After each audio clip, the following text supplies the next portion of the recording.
rundown here of some of the winners from last night, and I kind of want to give my thoughts on it. I'm a big music enthusiast of a bunch of different genres and stuff, so I just kind of wanted to give you some of my thoughts. I'm no expert, but I have some knowledge, and I've heard a lot of this stuff. So hopefully, you guys like hearing about what I have to think about it.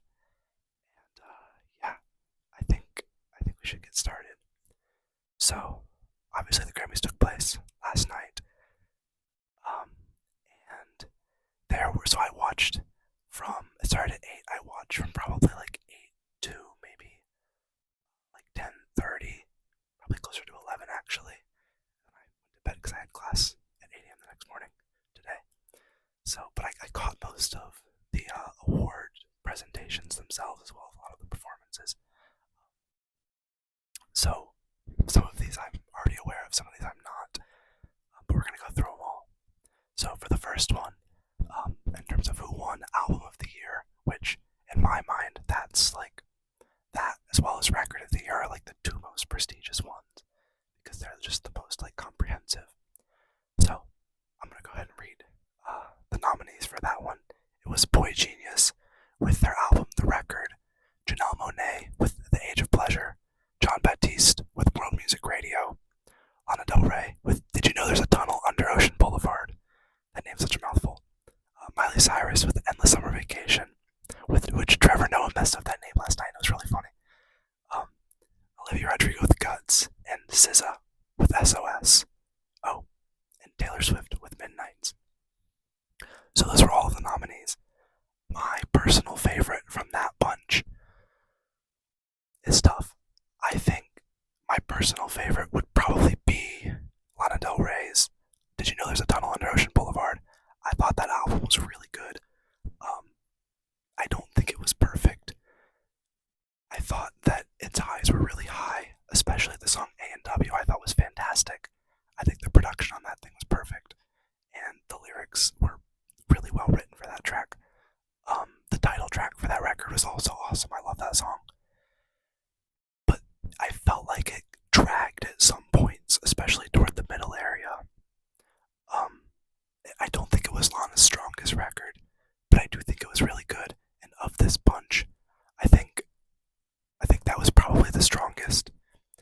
A lot of people really liked SZA's SOS, which I totally get why. I think the record is really cool, and it's probably one of the best R&B records to come out during 2023. Actually, did that come out in December of 2022? It might have, but regardless, I think my issue for that was it just didn't top Control, her previous record, for me. I was a really big fan of Control. I liked what she was bringing to contemporary R&B. I liked her attitude a lot.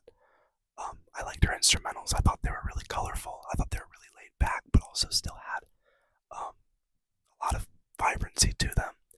And with SOS, I think it was a long track list. It was pretty bloated, and I felt like it just didn't have the same punch or the same attitude, the same aura that Control did to me.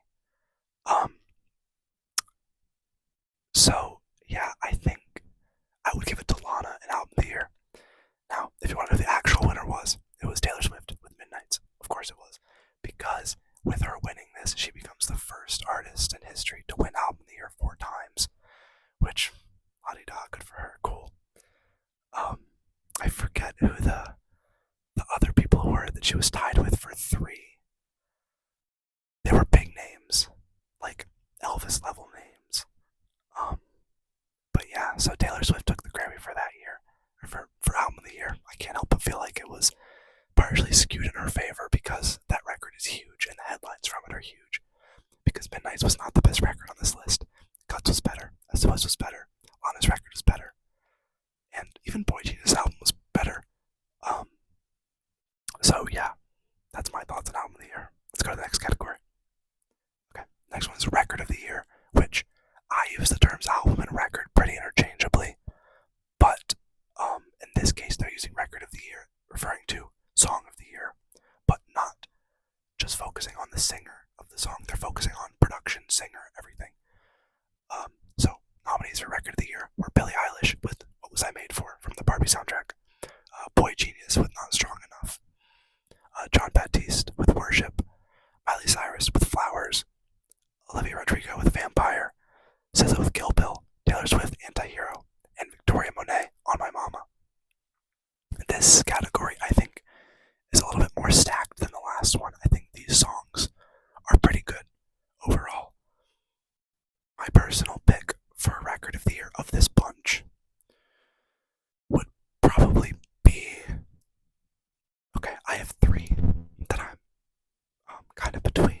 One is Boy Genius, Not Strong Enough.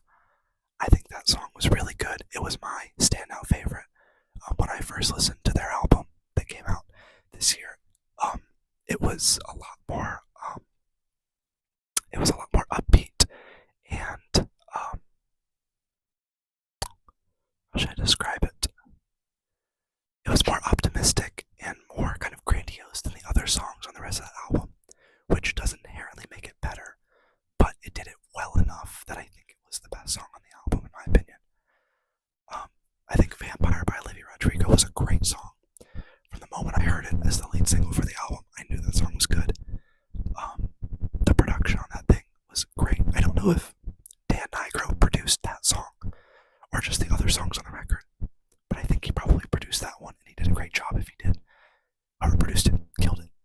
And with Kill Bill by SZA, again, I don't mean to throw shade towards SZA, but that song didn't do it for me like it seemed to for other people. But I do admire the really kind of unique and just original lyrical approach to that song. Writing a song about killing your former lover and their ex is, I'm not condemning murder, but I'm saying that is original and a little bit more boundary pushing than a lot of the other top songs of the chart. So I personally want to give it to Not Strong Enough. I think that's the best song of this list. But I think it should probably go to Kill Bill, honestly, just because of how interesting the song was and how influential it was culturally. And Doja Cat covered it. It has to come for something, right? And just kind of how I feel like it pushed the boundaries of what a chart-topping song right now sounds like. So that would be my pick. The actual winner was Miley Cyrus with Flowers. That is the worst song on this list. I mean, the song is not bad, but that song it's painfully cliche. And I like the sentiment of the song, but it is a little obnoxious, and it is not all that. It is not better than the creativity that is shown on some of the other songs I've mentioned here. Okay, now to continue my rant. Best New Artist. Actually, I don't have much of a rant on this one. This one was pretty good. Nominees were Coco Jones, Gracie Abrams, Fred Again, Ice Spice, Jelly Roll, Noah Kahan, Victoria Monet, and The War and Treaty. Okay, I am familiar with all of his artists except Coco Jones. I've heard the name, but I'm not familiar with her music. I know every other artist on this list. I'll tell you the winner up front for this one. It was Victoria Monet, and she would probably be my pick for this too. All of this is tough. I think I really like Fred Again. I like a lot of the electronic stuff that he's doing right now. He had a song that he remixed some Baby Keem stuff and released it recently. I think it's called Leave Me Alone. That track is really cool. But Fred Again, being just a producer, but being only a producer, I guess kind of kneecaps him in this area a little bit to me. Ice Spice obviously has been huge this year. I guess 2023 last year. But I don't mean to discount Ice Spice. I think her EP last year was cool. I think it was pretty good. I think it deserves more credit than people might initially think. But is Ice Spice the best new artist to emerge in 2023? Hands down, She is not. She is most definitely not. Noah Khan, I mean, Stick season was really good for like the first two times I heard it, and then I got kind of tired of it. I don't know what it was. I don't know if it's just a personal thing or if I actually really have a gripe with him or his music, but I'm also surrounded by Noah Khan fans. All my friends love him, so maybe that's part of it too. But I think Victoria Monet was a great pick for this. Jaguar 2 is fantastic, and I think she is genuinely going places. I think she has a real future as an artist, and I like her as the pick for this category. Okay, this one is Song of the Year. This is similar to Record of the Year, so we'll kind of abridge this one. The winner for Song of the Year was Billie Eilish. What Was I Made For? Some of the notable other nominees for this one was Dua Lipa, Dance the Night Away, Lana Del Rey, A&W, again, Vampire by Olivia Rodrigo and Kill Bill by SZA are also up here. So is Anti-Hero from Taylor. I don't like the pick of Billie Eilish, What Was I Made For this category, because I think that song is bland. I think it is. It's kind of touching, but it's bland. It is clearly meant to play in a movie, which is not a bad thing necessarily for a movie. However, it is not a better written song than A&W. That's my first and foremost pick for this category. I think A&W is one of the coolest songs to come out in 2023, and it's definitely not better than Vampire Kill Bill either. But I do like Billie Eilish. I'm a fan of her style. I've been a fan of her past few releases. I'm excited to hear new stuff from her too, but just off of the song itself, I don't think it's a stronger song than some of the other ones on here. Now, her vocal performance, specifically on that song, was great, as her vocal performances typically are. I'm a fan of her kind of whispery, breathy singing style. I think she does it well. I think it adds to her music. So I liked her vocal performance on there, but I don't think the song as a whole deserves Song of the Year. I feel like I'm being kind of negative, am I? I guess I feel like everyone's kind of negative toward the Grammys though, so hopefully you understand. But I'm having fun. I feel like it's fun to talk about this stuff. I really like music, and I plan on making more music-related videos. If you're watching this and have something specific in music that you want to recommend or you want to hear talked about on the channel, drop in the comments. I'm more than happy to listen to it and or talk about it. So, yeah. Let's hit a few more categories. Alright. Best Pop Vocal Album. This one is Ed Sheeran, Subtract. It's a heavy hitter. Kelly Clarkson, Chemistry. Miley Cyrus, Endless Summer Vacation. Olivia Rodrigo, Guts. And Taylor Swift, Midnights. Midnights took it on this one. I guess unsurprisingly, the competition on this one is not the strongest. Although to be fair, I have not listened to Kelly Clarkson's record, so I don't want to speak bad about it if I haven't heard it. But Guts was great. I know that much. Guts was really cool. Guts was a strong improvement from Sour, and I think it shows her like maturity as a person. It shows her maturity as a songwriter. Stylistically, she's branched out more, and I think Guts was, in terms of a major pop album, a huge win for her and for music listeners as a whole. Okay. I'm going to skip a few categories just because if I haven't heard like a few of these, I don't feel super comfortable giving an opinion on them.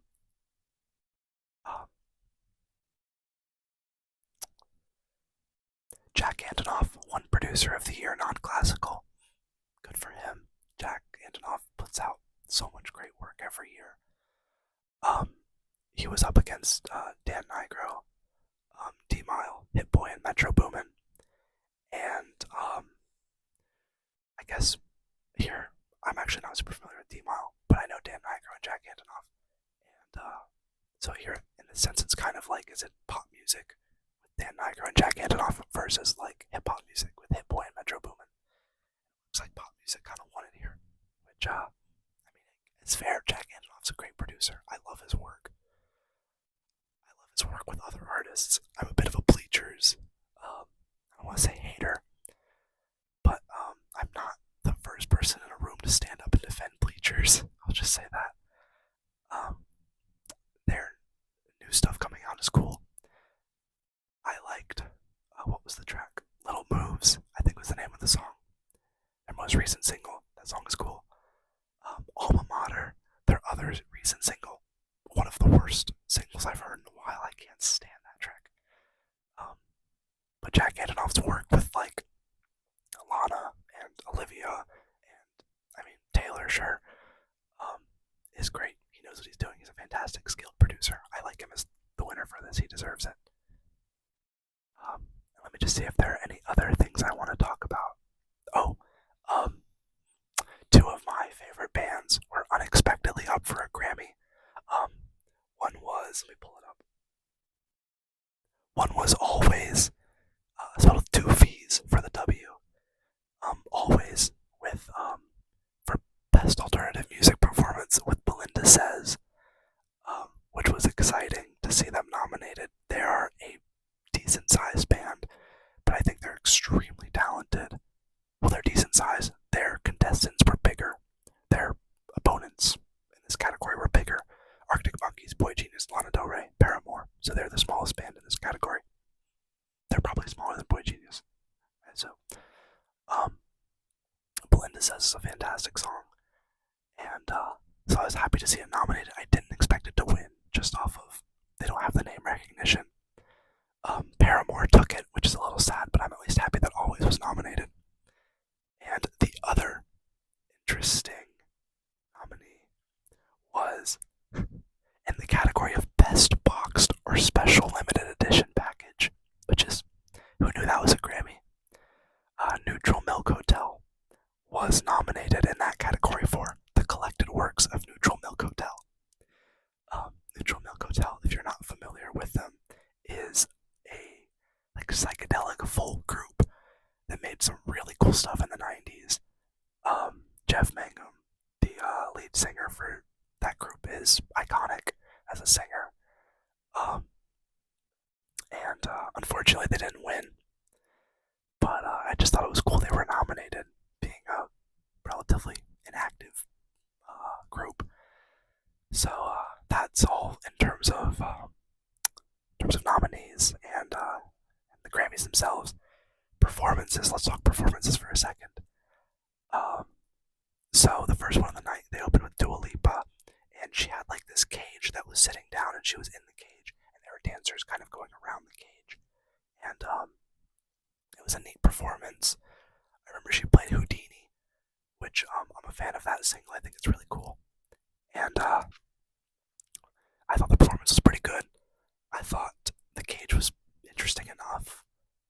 And at one point she kind of came out of the cage and started dancing around, and then she got on like this platform and it rotated around her, and it had these like shutters that would show her just for moments, and it was a good performance. Kicked the night off well. Yeah, I thought it was pretty good. Other performances, I don't remember the order specifically, but I know also early in the night was my personal favorite performance. It was SZA's. SZA's performance last night was really good. It started off with someone like twirling. They jumped on top of one of the tables and started like swirling a sword. And it was Phoebe Bridgers' table. And seeing her face of someone twirling the sword right in front of her was priceless. It was so funny. That was one of my favorite moments last night. Was just the sheer shock on her face. And there was also that sword spinner runs up on stage, and there's all sorts of sword fighting and stuff, while SZA is singing Kill Bill, and it was really cool choreography. She sounded good. She looked confident. I really liked her outfit. It started off with her in like this trench coat and like this hat, and she dropped the hat at one point, and then some guy came up and she stabbed him, and then she dropped the trench coat, and it was game time. So I thought SZA's performance was the most interesting one last night. It was my favorite. Luke Combs sang with Tracy Chapman, the original Tracy Chapman song Fast Car. It was really cool to sing them together. I liked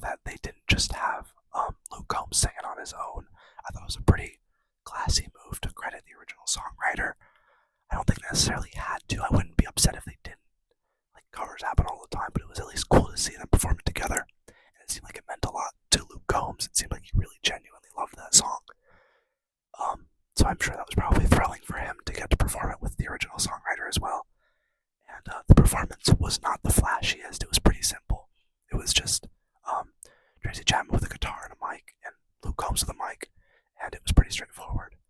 But they sounded good. I didn't have any gripes with the performance. I'm not the biggest Luke Combs fan, but I like the song. I like that song. I don't know if that means I like him or Tracy Chapman, but I like that song, and I like that performance well enough. Another really interesting one last night was Joni Mitchell.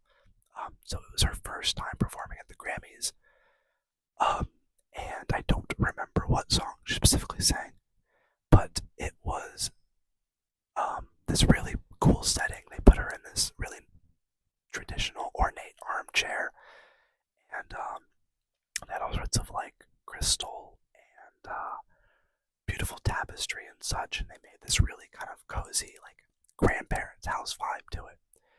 She held this really decorated cane and just sang into the mic, and she gave it her all, and it sounded pretty good. Her health is obviously not the best, but I was ecstatic to see her performing. And she's obviously a legend, and the standing ovation after that performance was probably the most enthusiastic. I saw the crowd all night, so it was clear that there's so much respect for her in that room, which was cool. And trying to remember any of my other favorite performances. Olivia Rodrigo was pretty good. She did this cool thing where I don't exactly know where she had it, but she started off the performance with not much blood on her and ended the performance with a lot of blood on her, and I don't exactly know how she got it on her during the performance. I think more came on her during the performance. I think. But yeah, she might have had it on her palm and rubbed her face or something like that. Yeah, I thought the performance was good. I'm a vampire fan of the song, and it was an exciting performance. Trying to remember any other of my favorite performances last night. The last one I can think of is Travis Scott did his Travis Scott thing, and he performed some songs off his new album Utopia, and there was a special guest that came out, which was probably the most exciting part of his performance. So the guest came out for Playboy Cardi's verse, and he was in a full mask, and so I was wondering, is that actually Cardi? And I've heard that yes, it actually was Cardi, which is kind of neat. No one knew that Cardi was coming, at least I don't think the general public did. And so it was a pretty enthusiastic performance. It was funny to watch. While Cardi's doing his verse, Travis is just throwing chairs at the ground and at speakers and stuff. It reminded me of that old Travis Scott meme where he's like holding the mic stand above his head with the funny face. Yeah, I liked Travis's performance, but again, my favorite of the whole night was SZA's. And yeah, so that covers everything that I wanted to talk about with last night's Grammys. I always love the Grammys. I kind of say they're like my own Super Bowl, because I'm not a huge football fan or anything. And so if you guys have any thoughts on them, please let me know. If you've watched to this point in the video, oh my god, you're the best. And please leave a comment if you are seeing this. I would love to respond and say something nice to you. And yeah, so hope you have a good rest of your day. And alright, I'll see you around. Hopefully you stick around and subscribe.